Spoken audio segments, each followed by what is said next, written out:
तो दोस्तों आज हम राजस्थान वन रक्षक के लिए 50 इम्पोर्टेंट प्रश्नों के बारे में बात करेंगे और ये सभी प्रश्न मोस्ट इम्पोर्टेंट सिलेक्टेड प्रश्न और परीक्षा में आने लायक प्रश्न, इसलिए वीडियो में अंत तक बने रहे। तो चलो वीडियो को शुरू करते हैं। तो आपका पहला सवाल है कि राजस्थान के संदर्भ में ठाकुर केसरी सिंह बारट, स्वामी दयानंद सरस्वती, अर्जुनलाल सेठी तथा विजय सिंह पथिक के बीच एक समानता थी। तो वह समानता कौन सी थी? सभी ने स्वदेशी आंदोलन के माध्यम से स्वतंत्रता संग्राम में योगदान दिया। यह इन तीनों या इन चारों में समानता थी। किन किन में? ठाकुर केसरी सिंह बारट, स्वामी दयानंद सरस्वती, अर्जुनलाल सेठी और विजय सिंह पथिक, इन चारों में समानता थी कि सभी ने स्वदेशी आंदोलन के माध्यम से स्वतंत्रता संग्राम में योगदान दिया।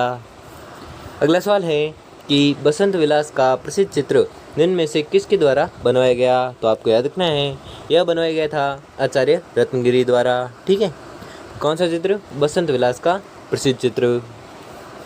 अगला सवाल है कि मुख्यमंत्री जिनका जन्म अंतर्राष्ट्रीय महिला दिवस के दिन हुआ था? तो आपको याद रखना है, यह हुआ था वसुंधरा राजे का। ठीक है, वसुंधरा राजे का हुआ था अंतर्राष्ट्रीय महिला दिवस के दिन।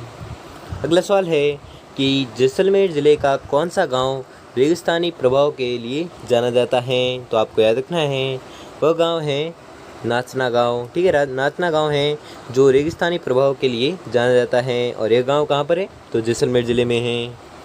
अगला सवाल है कि गीदड़ किस क्षेत्र का लोक नृत्य है? तो आपको याद रखना है, यह लोक नृत्य है शेखावाटी क्षेत्र का। ठीक है, कौन सा नृत्य? तो गीदड़ नृत्य।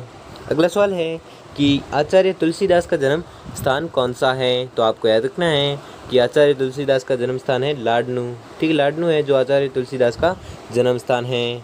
अगला सवाल है कि सहरिया जनजाति के लोग अधिकतम किस जिले में पाए जाते हैं? तो आपको याद रखना है, यह पाए जाते हैं बारां जिले में। ठीक है, कौन सी जनजाति के लोग? तो सहरिया जनजाति के लोग।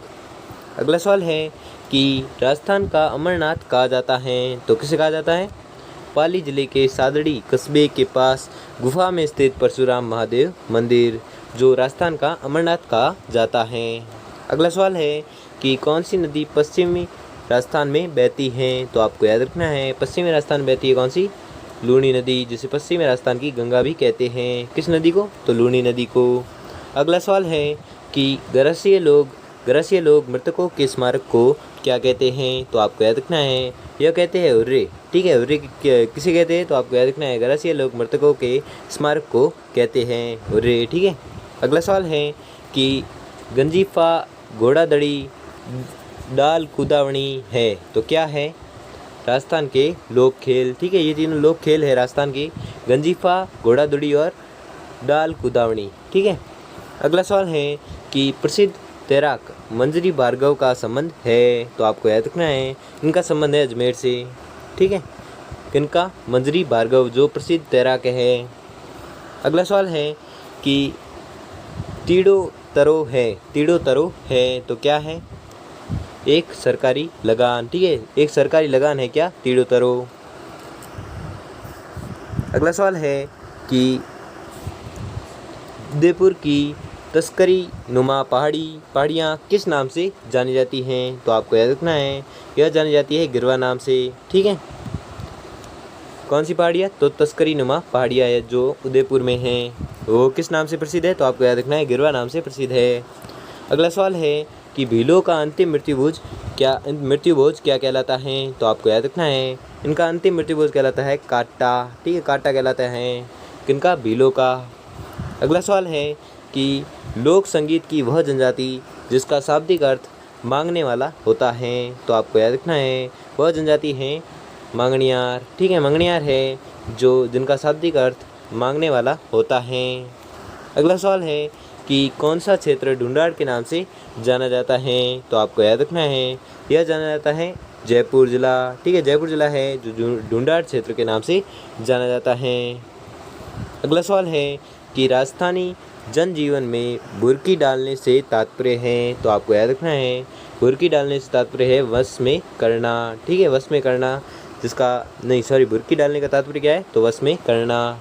अगला सवाल है कि आंखें देने वाले बाबा के नाम से प्रसिद्ध हैं? तो आपको याद रखना है, वह है कृष्णानंद जी। ठीक है, कृष्णानंद जी है जो आंखें देने वाले बाबा के नाम से प्रसिद्ध हैं। अगला सवाल है कि पृथ्वीराज चौहान का मित्र था, तो कौन था? चंद्रवरदाई। ठीक है, चंद्रवरदाई था जो पृथ्वीराज चौहान का मित्र था।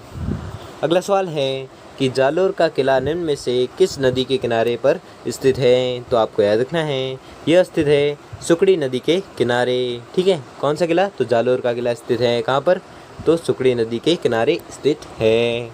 अगला सवाल है कि वह एकमात्र जिला जहाँ सभी प्रकार के बालू का स्तूप पाए जाते हैं। तो आपको याद रखना है वह जिला है जोधपुर। ठीक है, वह जोधपुर ऐसा जिला है जहाँ पर बालू का स्तूप पाए जाते हैं। अगला सवाल है कि बौद्ध मंदिर के स्मारक किस स्थान पर स्थित हैं? तो आपको याद रखना है यह स्थित है बेराठ में। ठीक है, बेराठ में स्थित क्या है? तो बौद्ध मंदिर के स्मारक स्थित है कहाँ पर? बेराठ में। अगला सवाल है कि मोठ, ग्वार, बाजरा, ज्वार राजस्थान की मुख्य फसलें हैं, तो किसकी है?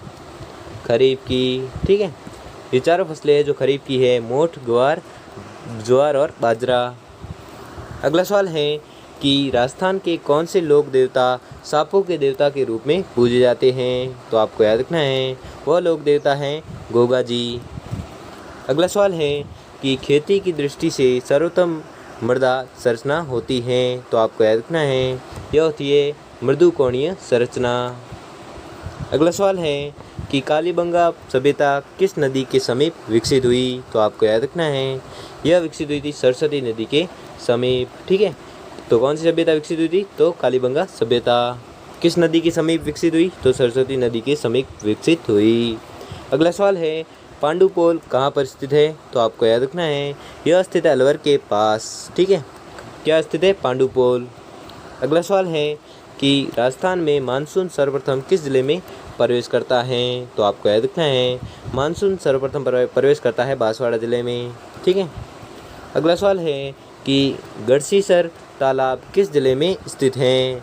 ज्ञातव्य है कि यह तैराकों की कसौटी माना जाता है। तो आपको याद रखना है वह जिला है बीकानेर में। ठीक है, बीकानेर जिले में है कौन सा तालाब? तो गढ़सीसर तालाब है जो बीकानेर जिले में है, उसे तैराकी की कसौटी माना जाता है। अगला सवाल है कि अरावली श्रृंखला राजस्थान को दो भागों में बांटती है, उत्तर पश्चिम तथा दक्षिण पूर्व। इनमें से कौन से भाग में कम वनस्पति मिलती हैं? तो आपको याद रखना है उत्तर पश्चिम भाग में कम वनस्पति मिलती हैं। अगला सवाल है कि बाड़मेर जिले के साथ किस जिले की सीमा नहीं जुड़ी है? तो आपको याद रखना है सिरोही जिले की सीमा नहीं जुड़ी है। किसके साथ? तो बाड़मेर जिले के साथ। अगला सवाल है कि ऊंट महोत्सव 2008 कहाँ पर आयोजित होगा? तो आपको याद हुआ था, सॉरी होगा नहीं है, हुआ था। ठीक है, तो कहाँ पर हुआ था? तो आपको याद रखना है यह हुआ था बीकानेर में। ठीक है, कौन सा महोत्सव? ऊंट महोत्सव 2008। अगला सवाल है कि खाटू श्याम जी का मंदिर किस महाभारत कालीन पात्र से संबंधित है? तो आपको याद रखना है यह मंदिर संबंधित है बर्बरिक। ठीक है, बर्बरिक पात्र से संबंधित है। कौन सा मंदिर? तो खाटू श्याम जी का मंदिर। अगला सवाल है कि राजस्थान राज्य का भौगोलिक फैलाव है। तो आपको याद रखना है इसका भौगोलिक फैलाव है 3,42,429। ठीक है, 34/39। ठीक है, 34/39 तो आपको याद ही होगा 3,42,239। ठीक है, अगला सवाल है कि जावर माइंस किसके उत्पादन के लिए प्रसिद्ध है? तो आपको याद रखना है यह प्रसिद्ध है जिंक के लिए। ठीक है, जावर माइंस किसके लिए प्रसिद्ध है? तो आपको याद रखना है जिंक के लिए प्रसिद्ध है। अगला सवाल है कि किन जिलों में मेवाड़ी नहीं बोली जाती हैं? तो आपको याद रखना है मेवाड़ी नहीं बोली जाती कहाँ पर? सिरोही जिले में। अगला सवाल है कि बीएसएफ के जवानों की आराध्य देवी है, तो कौन है? तनोट माता। ठीक है, तनोट माता है जो बीएसएफ के जवानों की आराध्य देवी है।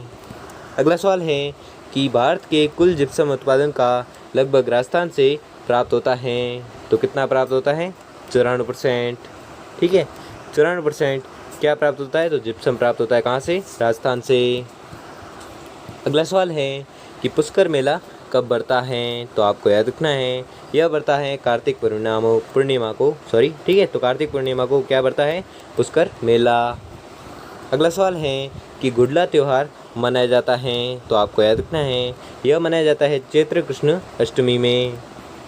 अगला सवाल है कि अलवर के मेव किस वाद्य यंत्र का विशेषतः प्रयोग करते हैं? तो आपको याद रखना है, यह प्रयोग करते हैं अलगोजा का। ठीक है, कौन? तो अलवर के मेव।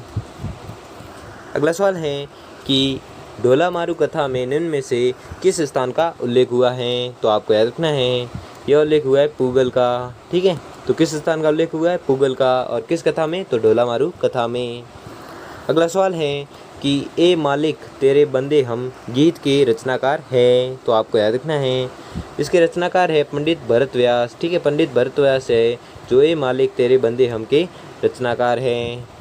अगला सवाल है कि अशोक मेहता समिति का गठन कब किया गया? तो आपको याद रखना है, इस समिति का गठन किया गया था 12 दिसंबर 1977 को। ठीक है, 12 दिसंबर 1977 को किस समिति का गठन हुआ? तो आपको याद रखना है, अशोक मेहता समिति का गठन हुआ। अगला सवाल है कि उत्तरी भारत की एकमात्र भूकंप वेधशाला है। तो आपको याद रखना है, वह वेधशाला है अजमेर में।